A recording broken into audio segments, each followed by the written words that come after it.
جس رات میں قرآن پاک نازل ہوا وہ رات کسی بھی رات کے کوئی بھی رات اس کے برابر نہیں ہو سکتی، اور جس قلب پہ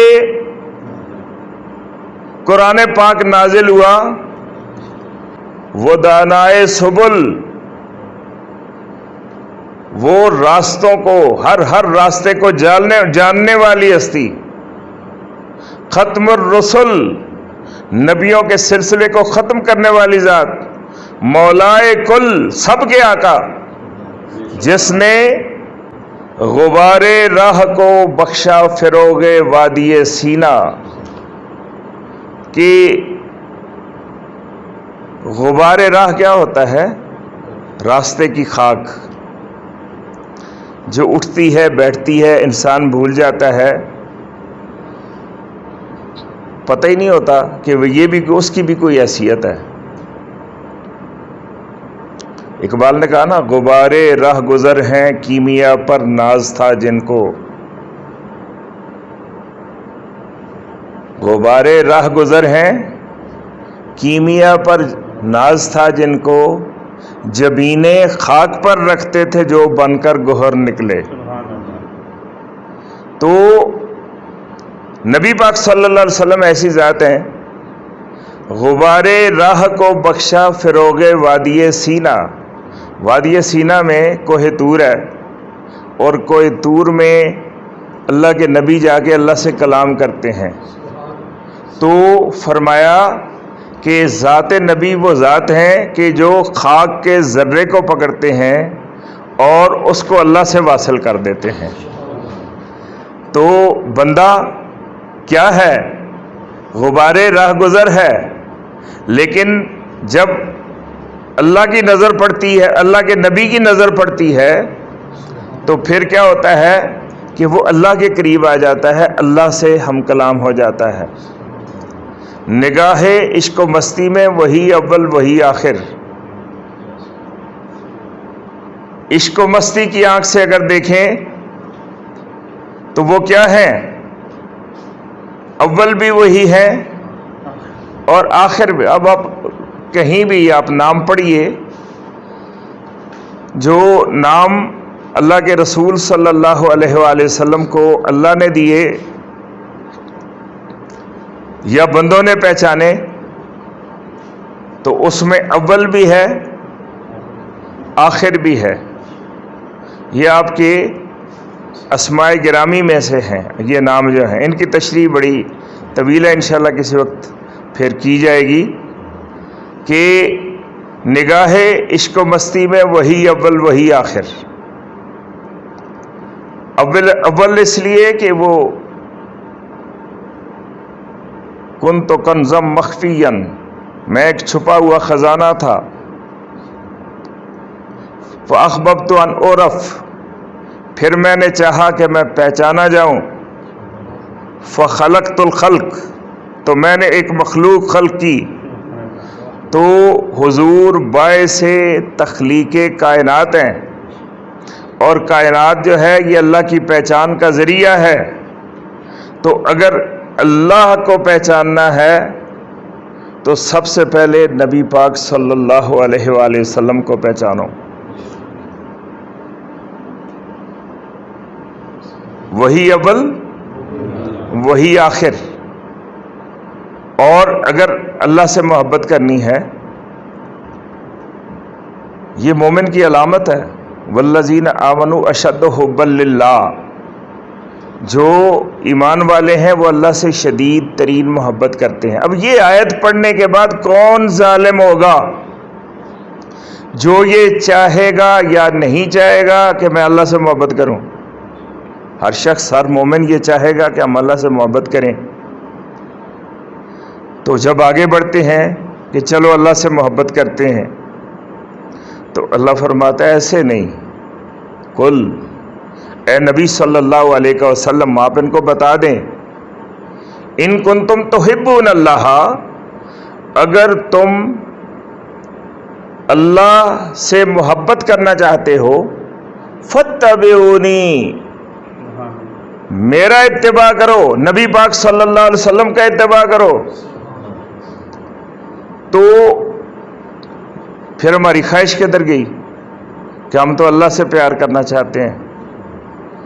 اور بعض بد نصیب ایسے بھی ہیں جو کہتے ہیں کہ ہم اللہ کی عبادت کرتے ہیں، اللہ سے پیار کرتے ہیں، نماز بھی اللہ کی پڑھتے ہیں، نماز میں اگر معاذ اللہ خیال آ جائے رسول اللہ صلی اللہ علیہ وسلم کا تو نماز کو ضرر پہنچ جاتا ہے. معاذ اللہ. اتنی اقبال نے کہا شوق تیرا اگر نہ ہو میری نماز کا امام،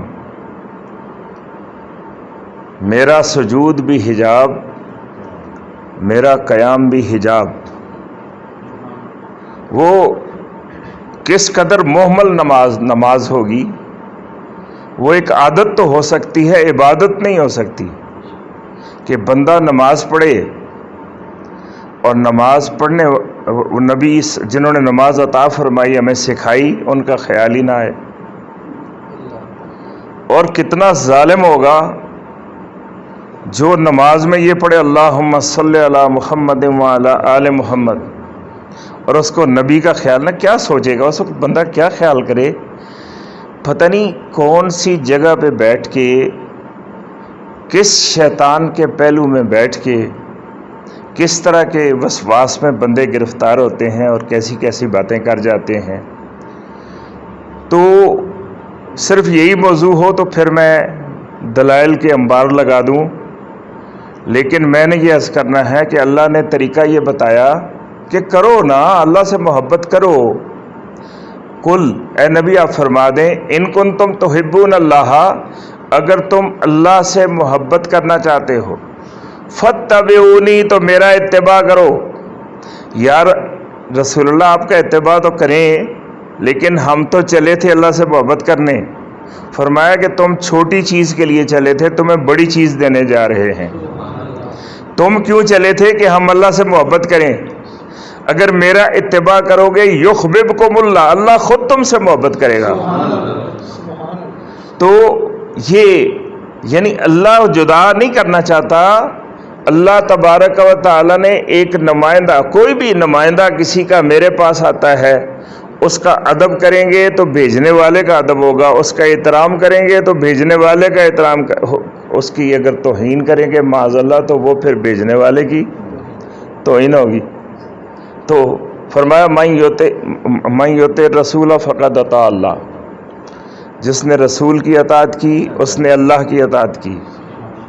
تو جیسے فرمایا اطیعوا اللہ و اطیعوا الرسول، اللہ کی اطاعت کرو اور رسول کی اطاعت کرو. تو اطاعت کا مطلب کیا ہوتا ہے؟ خوشی خوشی دل کی رضا کے ساتھ کسی کی پیروی کرنا.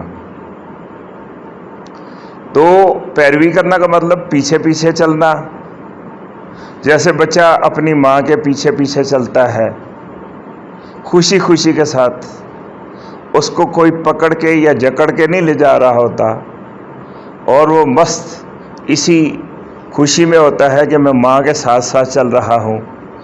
تو یہ جو دل کی خوشی کے ساتھ پیچھے چلنا یہ اطاعت کہلاتی ہے. اور بندہ ایک کام کر بھی رہا ہو لیکن اس کا دل خوش نہ ہو، اس کو اطاعت نہیں کہا جاتا، اس کو کراہت کہا جاتا ہے. کراہت. تو اللہ نے کراہت نہیں سکھائی ہمیں، اطاعت سکھائی ہے. کہ بندہ مثال کے طور پہ سود نہیں لے رہا، ڈر لگتا ہے یار اللہ مارے گا، لیکن اگر اجازت دی ہوتی نا تو بڑا فائدہ تھا. یہ خیال جو ہی آیا وہ اطاعت سے نکل گیا، اس لیے کہ اس نے بات تو مان لی لیکن کراہت کے ساتھ. تو یہ کراہت نہیں بلکہ یہاں کیا چاہیے؟ اطاعت. اطاعت کا مطلب ہوتا ہے کہ پیچھے پیچھے چلنا دل کی خوشی کے ساتھ، دل کی رضامندی کے ساتھ. تو اطاعت یہ چیز ہوتی ہے. اب اللہ تعالیٰ فرما رہے ہیں ان کنتم تحبون اللہ، اگر تم، اب میں عرض یہ کر رہا تھا کہ اللہ کے پیچھے ہم کیسے چل سکتے ہیں. اللہ نے فرمایا کہ اللہ کی اطاعت کرو اور رسول کی اطاعت کرو. بھائی کوئی سامنے ہوگا، کوئی آگے آگے چلے گا تو ہم پیچھے پیچھے چلیں گے نا. تو اس کا مقصد کیا ہوا؟ مطلب کیا بنا؟ مطلب یہ بنا کہ مطلوب نبی کی اطاعت ہے اور مقصود اللہ کی اطاعت ہے. کہ اللہ کی اطاعت کون کر سکتا ہے؟ جو رسول کی اطاعت کرتا ہے. اللہ کبھی بھی نہیں آئے گا دنیا میں کہ میں چل کے دکھاتا ہوں، میں روزہ رکھ کے دکھاتا ہوں، معاذ اللہ میں تمہیں نماز پڑھ کے دکھاتا ہوں، میں اس نے اخلاق کا مظاہرہ کر کے دکھاتا ہوں. یہ سب کچھ اللہ کے نبی کر گئے اور کر رہے ہیں. اب جو میں نے کر رہے ہیں کا لفظ استعمال کیا نا، تو پھر تھوڑی اس کی تشریح میں کرتا چلوں، میرا جی چاہ رہا ہے، کیونکہ شکوک و شبہات کا زمانہ ہے اور عوامل جو شکوک و شبہات پیدا کرتے ہیں ان میں دن بدن اضافہ ہوتا چلا جا رہا ہے. تو میں نے یہ کہا کہ وہ تھے اور ہیں، ان کا ہم اتباع کرتے تھے اور کرتے ہیں. تاریخ بھری ہوئی ہے. مثلا طارق بن زیاد ساحل پہ پہنچا، اسپین کے ساحل پر، اور تھوڑے سے لوگ تھے، کشتیوں میں سوار تھے، اور آگے جو ہے وہ بہت بڑے اور منظم لشکر سے مقابلہ تھا. اب رات ہو گئی. رات کو میں نے کہا نا کہ بڑے بڑے کام ہو جاتے ہیں. طارق جب سویا تو خواب میں کہتے ہیں نا کہ بندہ سویا اور نصیب جاگ اٹھا. تو اللہ کے نبی صلی اللہ علیہ وآلہ وسلم تشریف لائے. تو جب آپ تشریف لائے تو آپ نے خوشخبری سنائی کہ اے طارق، تم جس مشن پہ آئے ہو اللہ تعالیٰ اس کو پورا کرے گا. اب صبح کو جب بیدار ہوا تو وہ تو عالم مستی میں تھا، وہ یقین کے اعلیٰ ترین مقام پہ تھا کہ ممکن ہی نہیں کہ اب میں یہاں سے شکست کھا کے واپس جاؤں. یہ اسپین تو اب ہمارے قبضے میں ضرور آئے گا، لیکن مسئلہ یہ تھا کہ یہ میرا یقین اس کو اپنی فوج تک کیسے منتقل کروں. تو اس نے یہ کیا کہ اس نے سرداروں کو بلایا، کمانڈرز کو بلایا، اور انہیں کہا کہ ایسا کرو کہ کشتیاں جلا دو. وہ کہنے لگے، وہ بھی صاحب رائے تھے، دانا لوگ تھے، دانشور تھے، انٹیلیجنشیا تھا، تھنک ٹینکس تھے.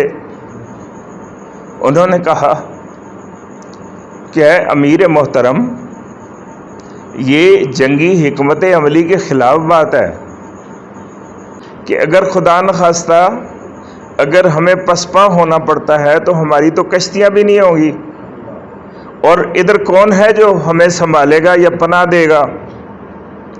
تو بڑا مشہور جملہ ہے جو اس وقت کہا، جس کو اقبال نے بیان کیا. وہ فرماتے ہیں کہ اس وقت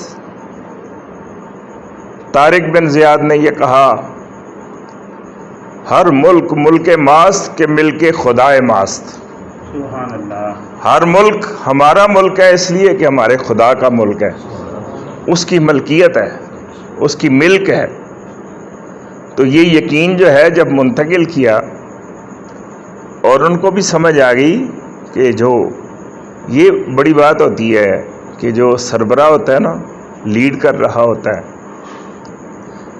الناس علی دین ملوکہم، اگر اس کا عقیدہ، ایمان، یقین کمزور ہوتا ہے نا سربراہ کا، تو ساری قوم ہی برائلر بن جاتی ہے.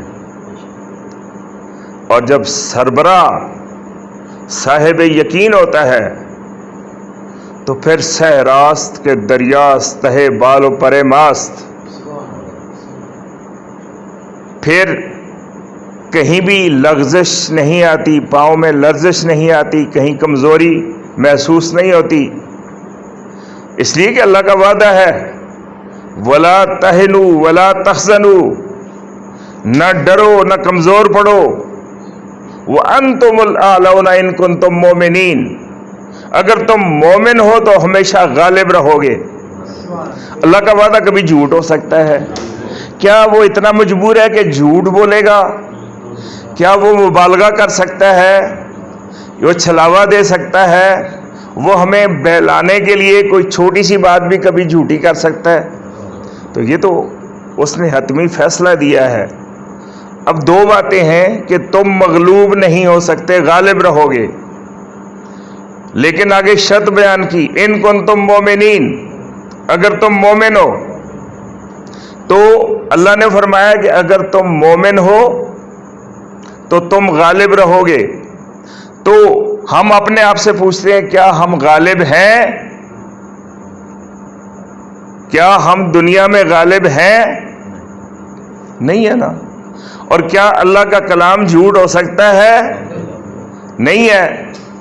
تو پھر غلطی کہاں آتی ہے کہ ہم مومن نہیں ہیں۔ یہ بات سورہ حجرات میں بیان فرمائی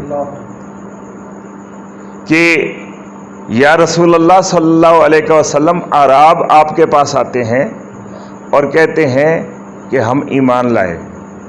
آپ ان سے فرمائیے کہ نہیں، تم کہو کہ ہم نے اسلام قبول کیا، ابھی ایمان تمہارے دلوں میں داخل نہیں ہوا۔